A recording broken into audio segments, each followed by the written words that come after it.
to say their tech chats. I'm not old enough to have walked uphill both ways to school or to have owned a rotary phone, but I am old enough to have rewound many videotapes before returning them to the rental store. Worse than all of those, I've used serial ports for a mouse and parallel ports for a printer. If you're young enough to have missed such a character-building experience, then you might not appreciate how revolutionary the original USB connector was for computer peripherals. USB Type-C is just as much of a step forward, and here to talk more about it are Bruce Rose from CUI, a Bell Group company, and Don Baldwin for Sager Electronics. Welcome to Tech Chats. So, as Chris mentioned, Serial Bus, or Universal Serial Bus, or USB, has been around for a long time. It was created to standardize data communications and allow for connections of devices, like a mouse or a keyboard or webcam, something like that. But it also allowed for data transmission transfers. But one of the things they found was that you could also power devices minimally, but you could power devices off of the USB port. So the original USB connector was a Type A. It went in one way, which usually meant that it took 3 tries to actually get it plugged in, but it was low cost and it worked. As products developed, the connectors and the requirement for the connectors got smaller and smaller. So they went into the Mini A, the Micro B, which helped with smaller devices and plugging them in, but it also made it even harder to connect devices. Then they came out with the Type-C connector, which was revolutionary in many ways. One is it's reversible. You can flip it over, you can plug it in, no matter which way you plug it in, it works. They put pins on both sides that mirror each other. They had increased the number of pins in there, so not only did it increase the data rate that they could transfer, but it also increased the power that could go across that connector. So with the creation of this Type-C connector, the European Union sees this as a great opportunity to standardize. So as of 2024, they will require the USB-C type connector for a bunch of consumer electronic devices, cell phones, tablets, laptops. So we do see this as an opportunity and potentially growing the type of applications for Type-C connectors, and eventually maybe a worldwide requirement, not just a European Union one.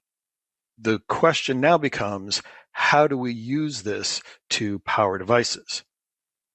So, Bruce, with these USB Type-C connectors, what does Bell have to offer for USB-C type power supplies? Yeah, so Bell and a subsidiary of Bell, CUI, does have both power supplies and connectors available for purchase right now. And as far as power supplies, we have wall mount or desktop supplies. And if you're going to use the USB-C connector and nothing more, then the recommendation is the supply ought to be limited to 5 volts, because just like with the Type A connector, that's what the user is expecting. And however, there's something more that USB has come up with. The Universal Serial Bus Group has come up with what they refer to as a Power Delivery Protocol, PD. And what this is it enables to output voltages other than just 5 volts. And actually the voltages can be 5 volts, 9 volts, 12 volts, 15 volts, or 20 volts. And then there's a further version of it that'll allow 28 volts, 36 volts, and 48 volts. And each of these can do up to 5 amps. So you can get up to, in the first version, 100 watts, and in the second version, 240 watts of power delivered through USB-C. In order to set the proper voltage level, however, there needs to be communication between the power supply and the load.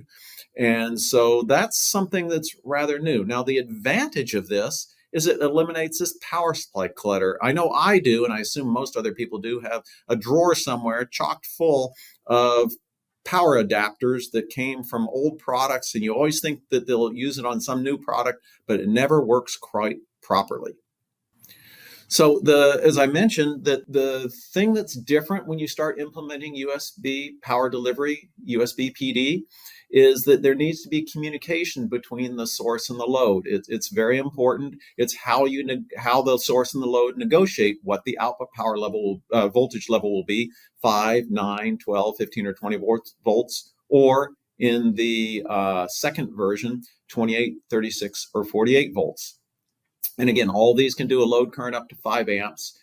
But for the communication, there'll be a dedicated controller IC, both in the source and the load, to allow the communication to occur. Now, I've talked about that you need to have communication to implement USB PD. However, USB group was very clever and said, but we recognize not everybody is going to have communication available. And so there is the ability to run loads and supplies when neither of them or only one of them communicates. In that case, you will have only 5 volts transferred, but nobody gets hurt, if you will. And there, again, there are provisions for handling both of them, and there are signal lines that are described as to how to fake the communication, if you will, if one of the supplies doesn't, or the load does not have the communication built in through the controller. So Bruce, let me see if I understand how the voltage is set using a PD device. So you plug the power supply in, you plug it into the end device, and the power supply puts out 5 volts. It says, okay, I'm just putting out 5 volts. I don't want anybody to get hurt, no damage to anything. And then the power supply says, hey, here's a list of what I can offer. I have 5 volts, I have 9 volts, I have 12 volts, up to 20 volts. What do you want? And then the load looks at that and says, hey, I need 15 volts. And the power supply says, okay, I'll give you 15 volts. Load says, hey, I'm happy with 15 volts. And it starts powering the device at 15 volts. And then if something happens somewhere along the line and they lose that communication, then it automatically goes back to 5 volts so that nothing gets hurt. Correct? I agree. That's exactly how I view the communication occurs. And USB describes that's the way the communication occurs. Okay. So back when we had the old USB Type A supplies, everything was 5 volts, up to 1 amp. There was no question or issue of putting too much voltage or too much power or anything into things. The only potential issue you had was either a bad cable or coming unplugged, or like I mentioned before, having a hard time getting it to actually plug in. Now with this USB Type-C and the PD device, we have this communication, we have these higher voltages, we have obviously this higher power, but there are power supplies out there that may not be a full 100 watts. So if you have a device that needs 20 volts at 5 amps, but you only have a device that, does 20 volts at 2.5 amps, you may end up having a problem and it may not be able to power the device fully. So just because this Type-C PD device and the protocol allows for 100 watts or 20 volts at, up to 5 amps, doesn't necessarily mean that the power supply you're going to get is going to be able to provide that much power. So there is still, as much as the device and the power supply can talk to each other to set the voltage, it's not going to be able to pull more power than the power supply can provide. So that may be the biggest issue that you run into with this. Now, talking about more power and what we've got going on, Bruce, you did mention the higher voltages and higher power. Is there additional requirements that go along with those higher voltages and higher power applications? Yes, that's a great question. And the answer is yes, there are additional requirements, and that is that the USB consortium has defined what the cables need to be, and they've decided it probably makes sense or it does make sense to have intelligence in the cable. And so the cable is more than just copper and insulator. It has semiconductors for communication to negotiate with the power supply to make sure that when you're trying to supply a high power load, and primarily the ones over 100 watts up to 240 watts, that the cable is capable of handling that. And including, one of the concerns is if you're drawing 5 amps through the cable and you go to disconnect it, you may have some arcing and you may end up burning up the contacts in the cable because they're mechanically fairly small. And so one of the provisions in the high power cables is they detect when the cable is being disconnected and actually power down the load very quickly so as to minimize the arcing during disconnect. Now, let's talk about there's yet another feature that the USB consortium came up with, and that was beside the power delivery, and they call it programmable power source, or PPS. And if you remember when we just talked about the power delivery, it came in discrete voltage levels and fairly gross voltage levels of 5, 9, 12, 15, 20, 28, 36, 48 volts. There is the provision through PPS to be able to set voltage levels at 20 millivolt steps and output current limits at 50 milliamp steps. And this is a rather interesting feature that some users will find very useful. One example is battery charging. When you're charging, and we'll talk about lithium-ion batteries in particular, when you charge them, what you typically want to do is at the beginning of the charge cycle, you run it at a constant current. And as the voltage ramps up, it reaches a threshold, then you convert over to constant voltage. And so this PPS allows communication of the load to control the supply to do things like that. So that's one place where PPS is very useful, is you truly can use the power supply as a battery charger if the battery has the capability of communicating to the supply and controlling it. The other application would be to use the PPS as a variable output voltage power supply. And this brings up all sorts of interesting ideas and concepts. But what it's saying is if the load does not want a steady voltage, but for some reason wants different voltage levels, then there's the ability of the load to talk to the supply and have the voltage output from the supply tweaked as per what the load requires. Okay, so let's now look at some applications for USB Type-C, the connector itself. And again, keep in mind, we've talked about a couple different things. The Type-C, although we'll have to see what the general public, how they adopt these terms. From a technical perspective, Type-C is the connector itself. And so just like on the Type A, the connector we've always been using for USB, it's only 5 volts, and so therefore it's always safe to plug it in. We cause no harm. On Type-C, if all you're doing is implementing a Type-C connector, then the prudent thing to do is limit the voltage to only 5 volts and up to 5 amps. And again, this prevents when a user plugs it in, no harm, no foul, no damage caused, because everything is 5 volt compliant. And so where would you use a Type-C plug without anything more? Well, any place you would have used a Type A plug. It's more compact, it's reversible, as both Don and Chris pointed out. And so you'd use it any place where you might have been using a barrel plug right now.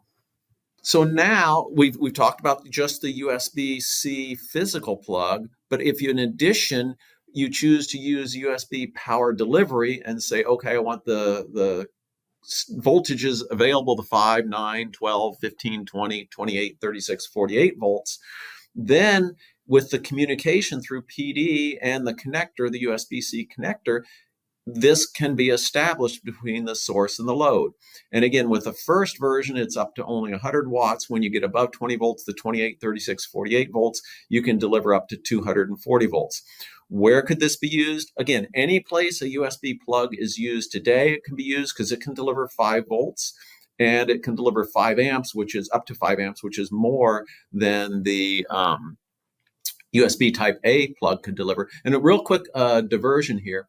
The USB spec limits you to 3 amps when you're at 5 volts, but the plug itself is characterized for 5 amps. And so it's non-compliant with USB, but no harm is done if you wish to use the USB-C plug to deliver up to 5 amps at 5 volts. And then again, most anything you can think of that's 100 watts or less probably uses a DC voltage somewhere between 5 volts and 48 volts. And some of it will use 3.3, so then you need a DC-DC converter in addition. But Any sort of load like that, you can think of the loads as being physically, I don't know, maybe the size up to a shoebox or a microwave oven or something like that. Most sorts of designs of that size will use power somewhere less than 240 watts and possibly even less than 100 watts. And therefore, the USB-C and USB PD are very applicable.